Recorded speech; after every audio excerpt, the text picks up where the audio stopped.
Hello and welcome to this week's special edition of NCBA's Cattlemen to Cattlemen. I'm Kevin Auctioner. Thanks for joining us. Each week, we get a chance to bring you some amazing stories from the many farms and ranches we visit all across America. This week, we're revisiting some of our most memorable day-in-the-life stories. Let's have a look.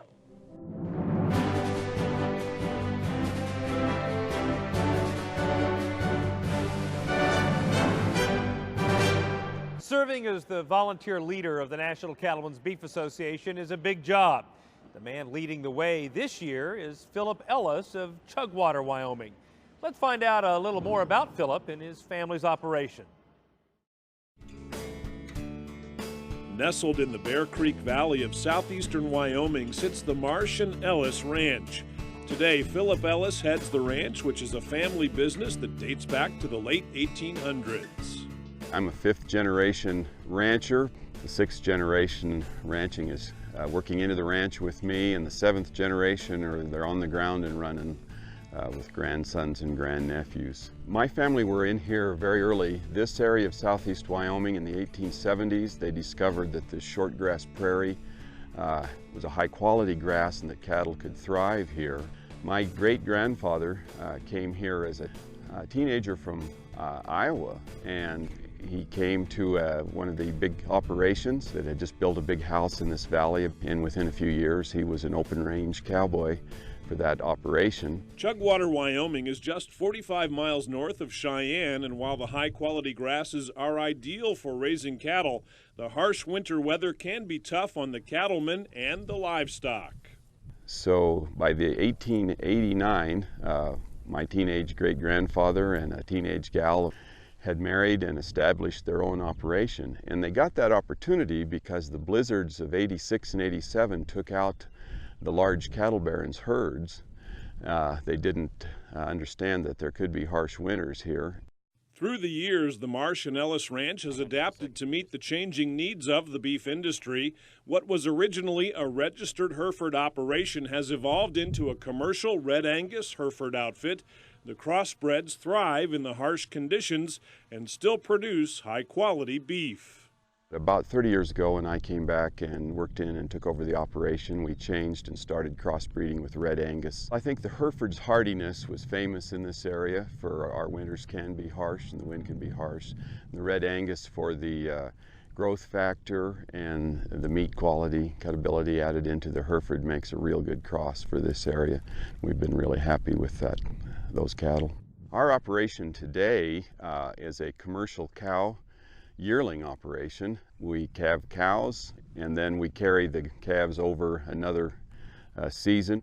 Growing up, Philip's family taught him the importance of being a member of state and national livestock associations, a lesson that primed his desire to serve the beef industry. There are records going back to the 1940s of membership in the associations that have become the National Cattlemen's Beef Association. We've always felt it's just very important because we're out here doing our work, but we realize that government, both state and national, that we need to join together with other ranchers to have a voice. Philip began volunteering in the cattle industry more than 30 years ago with the Laramie County Stock Growers Association. This local beginning launched a career of industry service, and since then he's held a variety of roles at both the state and national levels. He was president of the Wyoming Stock Growers Association and NCBA's Region 5 vice president. A notable leader, no doubt, Philip says his love for the cattle industry drives him to continue volunteering for the greater good. And following my family's example, I got involved at the state level. And so it is important for me to be there and to lend my voice and things I can do to help the beef industry. When you enjoy and are passionate about the industry, they say you'll never work a day in your life. And I think this is an industry one can be passionate about. And one thing I love about involvement in NCBA is that as I travel across the country and I speak and meet with and visit with cattle people, agricultural people, I'm always home. When I'm with beef cattle people, I'm always home. As he travels the country, Philip finds taxes are a concern for farmers and ranchers. Tax burdens can cripple cattle operations in the present, but also for years to come. Philip knows the value of planning for generational transfer on his own ranch, and one of his goals as NCBA president is to establish long-term tax solutions for cattle producers. We have done a lot of transition planning, given the realities of the estate tax and having to plan for that. Like all ranchers, we have a land base, cattle base here, but as far as capital, our outfit would never been able to stand an estate tax. So we've done extensive planning with the generations to handle that. Part of that has been an understanding that the assets, if the ranch is going to continue, need to make a plan for them to go to the people that are on the ranch. Our role is to really support those family members that are ranching, and that has been successful through 3 generations so far. Policy work, educational outreach, and promotion all play a role in the success of the beef industry. Philip says each of these areas are critical for NCBA to work in to correct consumer misconceptions about beef production and to fight against regulatory overreach. We're constantly challenged by government regulations, and we talk a lot about that. We need to have our voice out there to explain what we do on our ranches. Those of us in production agriculture are a minority of the population now, and there are so many people involved at the government level, and we need to explain what we do and make those regulations work for us. I think one of the big challenges we have is to understand and communicate with those who are critical of the beef cattle industry and agricultural in general, whether it's those that are critical in the policy process or those that are critical in our markets and in the foods and retail sector. If we can understand them and communicate our product, the value of our product, the healthiness of the beef product, and the good work that we do out here on our ranches. As Philip Ellis takes the reins as president of NCBA, he notes global trade is also an area of focus.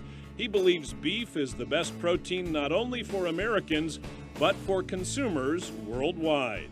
96% of our population live outside the U.S., and as their protein needs grow, we want to be there to supply them and actually provide us opportunity on our ranches to continue to expand, grow incomes and improve our markets. The demand for our beef is there. We just need to work to provide access, and that's one thing NCBA is working hard and can do for the individual producer. We are deeply involved right now in the trade issue, and we have been for many years, but I look forward to some opportunities that are on the table right now to expand that. And I am passionate about beef being the best protein that we can supply, not only here domestically, but globally. I talk often about the rightness of our industry, and I think we are right. We have the best protein, and we have a protein that we raise in a renewable manner. That's the best thing that can happen to this grasslands here on my ranch, is for cattle to graze that grass. And while we're doing that, we're providing protein to the world.